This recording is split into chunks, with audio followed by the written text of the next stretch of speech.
Right, welcome to UK Casuals. Today we have Anthony Pythian, former Man City hooligan, now turned pro boxer. So how are you today, Anthony?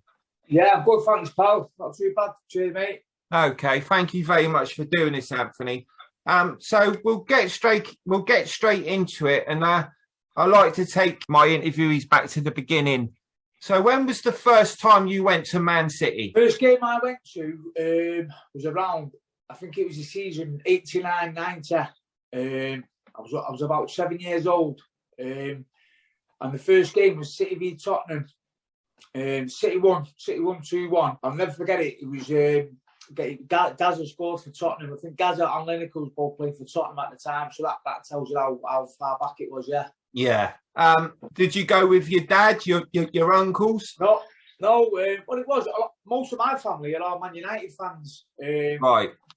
I was brought up by my grandparents. So my auntie, who still lived at home at the time, she was seeing a guy. He was a City fan, and he said, I'll take you along to the match. So I went with him on the old Kippax when it was all, it was all terrace, still terrace in them days. And obviously it was something like, I'd never experienced before. And from the minute I got in there, the atmosphere and the surge forward when they scored and they swayed, it was just like something lit up inside me. It was just I was up straight away. So obviously, did you say you were 7? I was 7 years old, yeah. So obviously you went along until you became a teenager. So when did you first start going along on your own or with your mates? Well, I carried on going with this guy, and I sort of like started following City then. I probably, as I got to around about the age of 13, I started going to the odd game with a couple of lads who were new. And also I still did go with my Anthony Pythian at the time. And I sort of mixed it up a little bit. But I probably started doing my own thing, sort of like coming into sort of like probably my late teens. As you get to know the faces, get to know who the lads are and what have you. Yeah. And you just start to like build friendships from these lads from all different areas all over there at Manchester. So I just started to sort of like build a friendship with them. I'd probably say it was sort of like mid to late teens, started going more on my own. On your own. And so when you started going on your own, and obviously there's two sets of supporters, isn't there? There's the people that go there to watch football, and then obviously what I call the chaps. What drew you towards the chaps? From a young age, like I've just been saying there, when I started following City when I was 7. I know a lot of people up north will probably might remember the 5-1 derby at Main Road in 1989. I didn't go to that. I watched the highlights on the telly. And what they used to do back in them days, they used to sort of like try and take the home end, to get tickets in the home end, and that's what United did at City that day in the North Stand. And I remember watching in awe on the telly this mass brawl in the North Stand and people spilling onto the pitch, and I was just like mesmerised, and I was due to it from that younger age, from the age of 7. And sort of like growing up then through my teens, there was like the World Cup '98, Euro 2000. I remember watching like the England fans with Marseille on the pit on the beach and what have you in France. And it was sort of like, I think there was a resurgence of lads, sort of like, and that's where sort of like the new breed of lads started. The new generation. The new generation, yeah. And I was just attracted to it then. And like I say, City at that time, around about 1998, was in the 3rd tier of English football. And I remember the first game of the season was against Blackpool. And there was a little bit of Miver there. I remember going into town afterwards. I think I was about 14 at the time. And I think Huddersfield, I can't remember, Huddersfield had played someone. And and there was a changeover in Manchester. And the next thing, it's just going off everywhere, all over Piccadilly, and that's sort of like the first, bit of a taste they had. I remember trying to get stuck in a little bit. I think I got a clip around the head, or I got buried up the arse and slung away. You know what I mean? Off one of the lads, but yeah, and it sort of like went on from there. And I think we played Millwall that same season. Once at the Den, there was a little bit of either, and then obviously, the notorious one up at Main Road. And there was a few incidents that, we played Birmingham that year, and there was a few other local little derbies. Stockport County we played, Oldham Athletic, and it was just a season. It was just full of it that season. City was new to the division. Any other firm, sort of like that was their big day out. Let's go to Manchester, let's go to City, and so it was week in, week out, and so obviously, from that age, you got to see who the lads was, you got to know their faces, and I was just sort of on the fringes, and I sort of like stayed on the fringes up until really, until I got to around about 19, 20. Right. So you were on the fringes as young lads are, and you look up to your older lads. So was there a time where you thought you've been accepted now, or was it gradual? Yeah, it was like I say, it was gradual. I know a lot of the older lads sort of they don't really want any of the younger with them. They just sort of and obviously around about not much earlier than that, around about 10 years earlier, was the Omega operation where the Guvnors was all infiltrated by a book of a police and what have you. So there was people was curious, you know what I mean? There was what's the word I'm looking for? There was paranoia. A bit suspicious of sort of like newcomers, I suppose. You know what I mean? And it was a tight knit firm. City, they never really had the big numbers. Like Man United, maybe or Leeds. It was always a tight knit firm. Yeah. So everyone knew each other. It was all from sort of like Greater Manchester area, and it was a tight knit firm. So yeah, it did take a little bit, a little bit of time to get accepted. Yeah, a little bit of acceptance, but from there you start making your own friendships as you get older. You're drinking together, and you're getting involved in stuff, and then I suppose it's like a conveyor belt. These new lads coming through all the time. Yeah, so of course. By the time we got to sort of like my early 20s, we were sort of like we was the lads at the time. Then do you know what I mean? The lads who we'd sort of like come through together. The old guard had moved on a bit. Yeah, they sort of like took a back seat, and then from our early 20s, we sort of like took centre stage sort of thing. Yeah. So you mentioned, I mean, all football firms have got names, and how they come about is a different story. And Man City is the Guvnors. Do you know how that name came about? I'm not sure. No, I know. I think it was in the 80s. Just before that, it was the mainline service crew. That was from a coach company up in Manchester. And right. It was the mainline service crew. Obviously, the Cool Cats as well was sort of like from the Moss Side areas. Because that was sort of like a black gang sort of back in the 70s, 80s. And they sort of had the name of the Cool Cats. So the Guvnors was sort of like a mix. I'm not sure how it came about. It's sort of like round the Mickey Francis era, and with his brother Chris and Donald. But I'm not sure how it came about. I think it originated was a younger firm, because it was the Young Guvnors, and I think that's where it actually originated from. To be honest with you, it wasn't actually the Guvnors. I think the press might have said, might have attached that to the firm, to the older lads. Yeah, I've that's quite a common theme that the press do get involved in naming these firms. So when you was obviously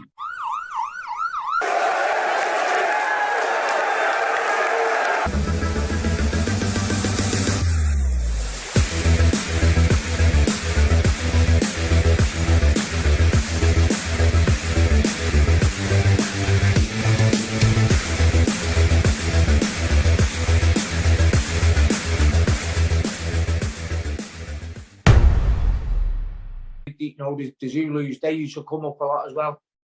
But then, again, this I remember Leeds coming a couple of times, and they brought numbers as well. There's obviously the rivalry between Lancashire and Yorkshire. You know what I mean? So a lot of the Yorkshire firms as well. And I remember Sheffield United coming as well, and was going there and get we got a bit of treatment over there as well. So yeah, I suppose I believe that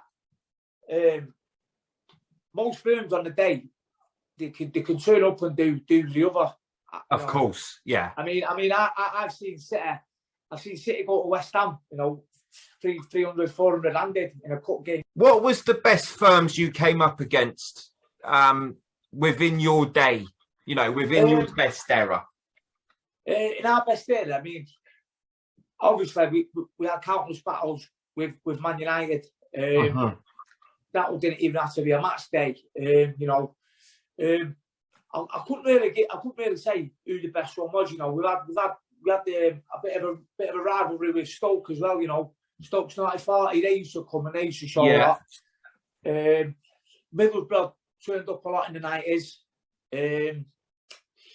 Tottenham used to come from London. I probably rated during my time. I probably rated Tottenham as probably the best to come out of London. Okay. And obviously the Zulus, they used to come up a lot as well. But then again, this I remember Leeds coming a couple of times, and they brought numbers as well. There's obviously the rivalry between Lancashire and Yorkshire. You know what I mean? So a lot of the Yorkshire firms as well. And I remember Sheffield United coming as well, and was going there and get we got a bit of treatment over there as well. So yeah, I suppose I believe that most firms on the day they can turn up and do the other. Of course, yeah. I mean, I've seen City go to West Ham, 300, 400 handed in a cup game, and I don't think anybody would have wanted to know. I remember playing United in a semi-final as well, in the FA Cup at Wembley, and I remember 500 lads walking down. Now that's big numbers for City. Because I've been away with City and we've had like 30, 40 lads. So like I say, I suppose it depends on the day. Yeah, I mean, you just mentioned that you've been away with City, and of course, the away days. Do you prefer home or away matches, Anthony? Yeah. No, you should. The away days is always the best. Even now, you still speak to lads that go. The away days are the best. Getting out early. You know what I mean? Getting out early, a few beers early on, getting on the train. Getting down wherever you're going early doors. Yeah. Landing on someone else's man nights. There's sort of like that bit of excitement, I suppose. If you a couple of hundred lads putting up somewhere, trying to get in their boozer, you know what I mean, letting everyone know that you've landed there. The unknown. The day, yeah. Is there ever been a time where obviously you're going on an away day and you're going to Stoke, so the naughty 40 are the target, but is there ever been a time where you've bumped into other firms that it's just gone off on the way because you've seen them on the motorway, probably, or? Yeah, loads of times, we could be going, for instance, West Ham, we stopped off at the services, such a body's coming the other way, bang, 40 lads, it's going to happen, it's going off all over the services, yeah. I know a couple of my pals, they bumped into West Ham a couple of years ago, and it went off in the services with them, yeah. I can well imagine. And when you're changing trains or whatever, it can happen. I'd just like to speak about fashion a little bit, because it changes a lot, whether you're the 80s was the Feeler, Sergio Tacchini, and then the 90s was more your Stone Island and your CB Company goggle jacket. But now there seems to be these independent British brands that they're called indie labels. A lot's called Terrace Cult. Yeah, we've got peaceful these on now. hooligan, weekend offender, 80s casuals, original casuals. So how do you sort of feel about these fashion labels? Well, I've got tennis coat on here, mate. I wear tennis coat all the time now. I've seen it popping up all over the show now. You know, a lot of lads starting to wear it. You know, not another one weekend defender and what have you. You know what I mean? But yeah, you know, it is what it is. You know, like I say, it changes with the times. It changes with the lads. It moves on, doesn't it? It just moves on. Yeah, it's like. And personally, I've got a lot of admiration for these small independent labels taking on the big boys like Stone Island and CP Company. Yeah. I'm a real big fan and advocate of it. So you were young, you got involved with Man City, the Guvnors, and you were doing what you're doing as young lads do. Then there obviously became a time where you got involved in the boxing. Because, am I right, you're now a pro boxer? Yeah, professional boxer now. I've had 3 professional fights. Yeah, so can you tell us a little bit about how you got into that and what led you into that lane of boxing? Yeah, but well, basically, it started, you know, quite a few years ago now. A few of the lads joined up for a white collar, white collar fights. Mm-hmm. So decided, yeah, you know, throw me hand at it, done all right. Decided to do another one, and it went on from there. So I've got into the unlicensed boxing scene, and I sort of like had a bit of a following anyway, you know, with the lads who'd come and support me on the unlicensed scene. But at the time, we were still heavily drinking, you know, still drug taking, what have you. So I wasn't really taking it too serious. Sort of like when I sort of like took a step back from the football, and you know, I had a few issues in my personal life and what have you. Yeah. Sort of like come away from the drinking, the drugs. I started to get myself fit, and as I got myself fitter, obviously become a better boxer. Started to take it more serious. I had a handful of amateur fights. Got signed up by a promoter and a manager, and then a few years later, 37 years old, making my professional debut. And 37 is, if you don't mind me saying it, it's quite old to get into boxing, isn't it? Yeah, it's late. I mean, it is late. I mean, there's people, you know, older than me that have started, you know, but yeah, it's definitely late, and especially with, you know, not having the experience. I think I was, you know, I turned 30, you know, when I started boxing, sort of like unlicensed and what have you. So right, I've none of that, no, none of the amateur sort of like pedigree. What other boxers had had. Just basically right the way through my teens and my 20s, just sort of like junk and behaved as I did at football.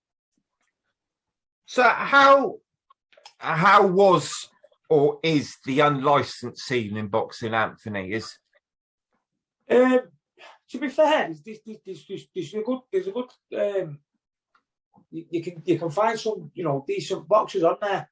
Boxers that probably should be in the pro game. You know, it can be a bit unruly. You know what I mean? There's no governing body, so you get all sorts of characters turning up. Yeah, I can. You know what I mean?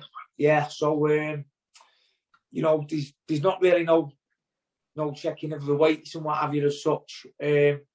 So yeah, it can be, you know, it can go a bit pear-shaped, I suppose. You know what I mean? But I suppose it's, you know, for someone of that age who, you know, who enjoys boxing and they like it, you know, they like the sport, and you know, it could be the way into the support for them. You know what I mean?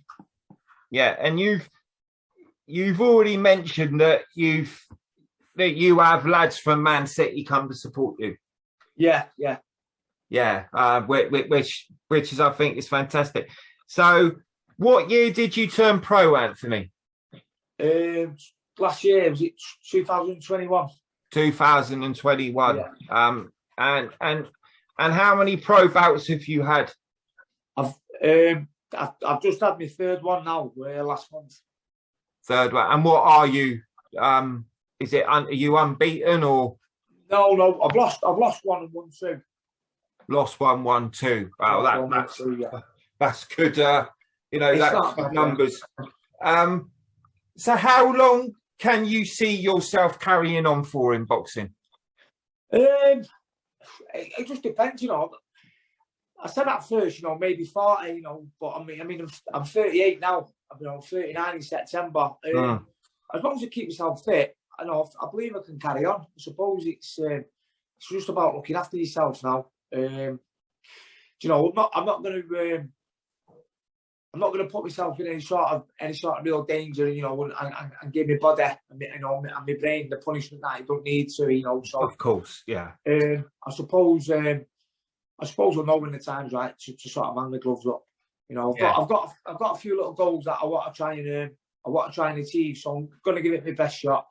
If I make it, brilliant. If I don't, then I've still achieved the impossible, I suppose. You've tried. Yeah, I've had a go. Yeah, I've enjoyed it. You can't sit back and say, "If only." Yeah. Because you've done it. Now, when you was knocking about in Man City with the lads, getting up to no good, doing what lads do, if someone had come along to you and said you're going to be a pro boxer within a few years, what would you have said? Or was that always in your mind? No. It just sort of grew on me from the unlicensed. You know what I mean?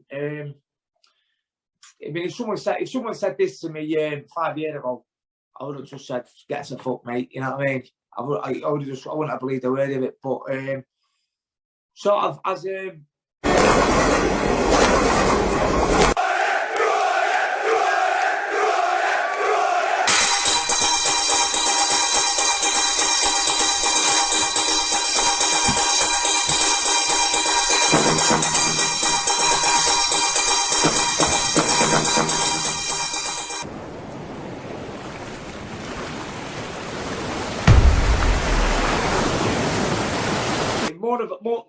it was more so as I come away from the drink and the drugs and what have you, and I started to look after myself. I realised sort of. I mean, at the time as well, I ballooned up to 18.5 stone. Right. Just not looking after myself. Of course, yeah. And I wasn't. I even stepped away from the football. I was that sort of unwell in my head. With sort of like drink, cocaine use and what have you. So it was that sort of triggered it for me, really, to sort of, I wanted to sort of like get my mentality back and get in shape, lose the weight, and that's the sort of driving then, sort of like just progressed, and then, sort of out of the blue, just had a vision in my head. I thought, there's something, as you watch the boxing, you tell her, as you watch the undercard, you just say to yourself, you know what, I think I'd beat that kid. I'm as good as that. So, and then I just said to myself, why not? Let's go for it. Yeah, I have the greatest admiration for you, Anthony, because I suppose we all think we can put a pair of boxing gloves on and get in that ring. Yeah. But it's very different once you're there and you're training, isn't it? Yeah, it's completely different. I mean, like I say, I mean, I've got a great support, and when I say, do this, do that, I tried to explain to them that, there's no easy fight out there for me. Do you know what I mean? There's no easy fight. I've not got that experience. So whoever I go in that ring with, it's going to be tough for me. Do you know what I mean? I'm never ever going to be world champion or British, even English champion. I'm never going to get to that level. So there's no easy fights. Every fight's tough. And like, people say, ask someone who's never boxed to go and do 1 round for 3 minutes. It's a fucking long time when you've never done it. You know what I mean? Wow, I'll be blowing out my arse, Anthony. That's just, I think that. But I think for you, from what I'm getting, is that as long as you're boxing, you're staying fit, you're staying off the gear, off the drugs, and off the booze. A healthy body, healthy mind, isn't it? I suppose. Yeah, it's. I mean, it's sort of like I say. I'm never going to be world champion, but it's opened other doors for me as well. You know what I mean? It's. I can go and see things now, and I mean, sort of my last fight, you know, I've had some boxing legends. Anthony Pythian was in the dressing room. Michael Gomez was there. And an old hero of mine, Andy Madison, who's Man City's captain, walked me out to the ring to Blue Moon. So, that must have been a real honour for you. Yeah, you know, so it's like, that's the sort of stuff dreams are made of for me. That, yeah, it's, you know, think about, you know, 20 odd years ago, I was stood in the North Stand at Main Road chanting his name. You know, at Wembley, at Gillingham, you know, chanting Andy Morrison. You know, fast forward 20 odd years later, I've sorted my head out, and he's walking me out to the ring. You know, and he's supporting you. And he's supporting me. Yeah, it's mad. So there's no, exactly, I mean, to say, you know, to, I suppose the aim of it is that, you know, you can achieve. I mean, you know, your limitations. You said you're never going to be English champion. But the boxing, from what I'm hearing, is brought a completely new side to your life. Yeah, definitely. Yeah. Yeah. And you're achieving things that you never thought you would achieve. Yeah, exactly. Definitely. And it's sort of giving me a belief to go on and do other things, you know what I mean? In my life, possibly, I'm working on it with a guy at the minute, looking at sort of, doing a book, maybe getting some sort of book deal. And, there's other things in the pipeline. But without the boxing, none of this would have really, materialised into anything. No, that was my next question. Have you ever thought about writing a book? Yeah, I mean, a few people asked me over the years, and I'd always said, I'm not going to do a book about the football days because, as far as I was concerned, it's already been done. But obviously, now the boxing's come along and what have you, I suppose it adds a different spin, and coming from where I come from, sort of like being down and out. I was homeless 5 years ago. I was homeless. I was squatting at my dead nana's house. Right. Off my head on cocaine. Sort of like in a psychosis state, drinking daily. So to sort of like look back from, the ups and downs in my life, coming back from there to then 5 years later being a professional boxer, that's added the extra spin on it. That I think, there's definitely a story there. Yeah, definitely. And I've looked through your Facebook, and you seem to have a very happy home life, seeing your children and stuff like that. So just before we finish up, Anthony, I'd like to just ask you about the James English podcast and how that came about. I think what it was, I think James tweeted something about an event he was on, and someone just tweeted my name to him, started following me. We exchanged a few messages, and he said, "Yeah, let's get you on. Come up to Manchester," and we done it early on this year. Yeah, well, I've watched the podcast. It's a really good podcast, Anthony.